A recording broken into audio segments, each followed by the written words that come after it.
Arzon narx uchun kelgan mijoz eng sodiqsiz mijoz. Ertaga kimdir undan ham arzon qilsa, darrov o'sha tomonga o'tadi. Ularni o'zgartirib bo'lmaydi.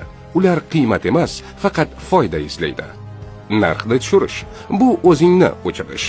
Narx bilan raqobat qilganingizda o'zingizning noyobligingizdan kechasiz. Oddiylarga aylanasiz. Narx bu marketing. Arzon narx bu arzon chunki sifatsiz degan signalni beradi. Ayniqsa ta'lim, xizmat, digital sohalarda bu signal kuchli. Narx o'rniga nimani taklif qilamiz? Noyob taklif. Siz boshqa hech kimga o'xshamaysiz. Xizmat, wow, effekt beradigan servis. Content, qiymat orqali ishonchni sotasiz. Jamiyat, brend atrofida emotsional bog'liqlik yaratasiz. Apple, Starbucks, Tesla o'z kategoriyasida eng qimmat, lekin eng sevimli. Nega? Chunki ular narx bilan hech qachon raqobat qilmaydi. Ular kult, tajriba va qiymat yaratadi. Shuning uchun mijozlar xursand bo'lib, ortiqcha pul to'lashga tayyor.